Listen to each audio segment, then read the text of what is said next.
Donnons justement des exemples des spécialistes, les spécialistes des crimes de masse qui retiennent ce terme de génocide. On a Martin Shaw, qui est sociologue réputé pour les travaux sur la violence, qui parle, lui, de génocide. Je retiens Omer Bartov, qui est spécialiste des holocaustes, qui parle également de génocide. Raz Segal, historien émérite et spécialiste des études sur les génocides, parle d'un bombardement aveugle à Gaza avec un largage de milliers de bombes en quelques jours, y compris des bombes au phosphore sur des zones, ce sont les zones les plus densément peuplées du monde, qui constituent selon lui un meurtre génocidaire. On a rarement vu une campagne de désinformation aussi grossière. Vous qui avez l'habitude de travailler ou qui avez travaillé sur la situation en Libye et en Irak, Michel Collomb. Oui, écoutez, à chaque fois on dit que c'est pire qu'avant, donc en fait on est en face d'un système.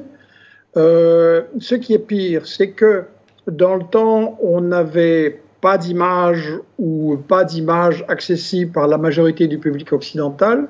Maintenant, tout le monde peut suivre ces images sur son téléphone. Ça cause d'ailleurs des problèmes parce que ce que moi je constate, nous avons lancé l'opération Gaza Vérité pour essayer d'aider et de conseiller les gens qui veulent en parler autour d'eux d'une façon convaincante et qui rencontrent de gros problèmes.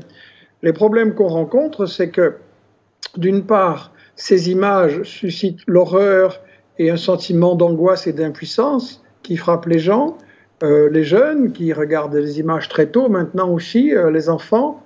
Et le sentiment d'impuissance, il est lié à l'idée qu'on ne va pas pouvoir arrêter la machine de propagande, la machine médiatique, et donc on se sent impuissant.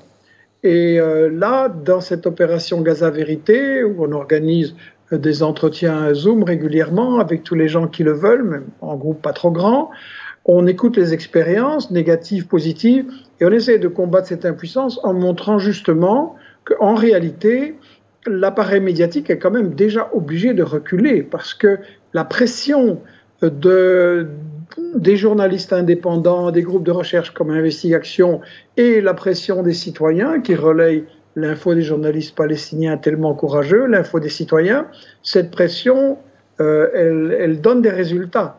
Au point que je crois que ça joue un rôle, bien sûr, ce qui joue un rôle dans le recul des États-Unis, c'est évidemment la résistance des combattants à Gaza, la résistance du Hezbollah qui a mis en échec, il faut bien le dire, Netanyahou au Liban. Et ça s'accompagne à mon avis, d'une augmentation de la participation de chacun dans la bataille de l'info. Et je crois que oui, nous avons des problèmes et c'est très dur, mais l'ennemi a des problèmes encore plus grands. Et si on pousse encore plus cette bataille de l'info, je pense qu'on va l'acculer à la défaite. Alors, revenons sur la guerre des mots, justement. Certains porte-drapeaux de l'entité sioniste au sein des médias joue sur la confusion des mots, des termes, qui aurait certainement intéressé George Orwell en d'autres temps. Alors on joue entre antisémites et juifs, l'application du droit et l'entité sioniste qui aurait le droit de se défendre, le terrorisme d'un côté, un mouvement de résistance légitime, de l'autre reconnu par l'ONU, le génocide et le bombardement ciblé. On voit, c'est une désinformation qui dure depuis une année, depuis le 7 octobre. Voire avant.